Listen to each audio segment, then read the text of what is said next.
One of the biggest things we write about in our book Catastrophe is the encroachment of Sharia law on Western civilization.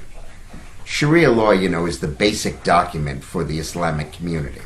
And in its most benign phases, it says you can't eat pork, you can't gamble, no pornography and stuff like that. But it also prescribes stoning of women for adultery and amputation of limbs for people who are found to be stealing, and some horrific stuff. It provides that women are not entitled to property settlements in divorce, that adultery is not a grounds for a divorce for women, it is only a grounds for men to divorce women, and so on. Now, what is happening is that all of the major financial institutions in the United States and in the Western world have set up what are called Sharia-compliant funds, which are funds of money set aside by Merrill Lynch or Morgan Stanley or Goldman Sachs or Citibank or AIG for Muslim investors. And the Muslims who invest in it can be sure that none of the money is used for purposes that violate Sharia law.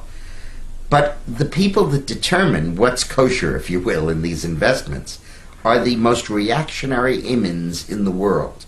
They are the leaders of the Islamic fascist movement. They're not Americans, they're based in the Middle East.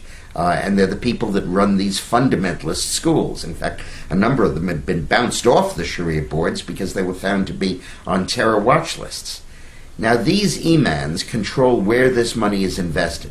And right now, $700 billion are under Sharia management. And in the event that some of the sovereign wealth funds from Kuwait and Dubai and Qatar ally with these funds, it could go into the $3 or $4 trillion range. And these imams not only say where the money should be invested, but Sharia law requires like a tithe, only instead of 10%, it's 2.5% of your portfolio that has to go into charity every year. So what they do is they decide who the charities are, and they regularly designate Al-Qaeda and terrorist, Hezbollah, Hamas fronts. And if you run afoul of the law, like if you get money from them and you're a trucking firm and one day you carry pigs, that's a violation, you have to pay 7.5% of your investment as a fine, and they determine which charities get that fine. It's a horrific situation, and it could put the imams in control of our capitalist system. Now, there is an answer, and again, we write about this in the book.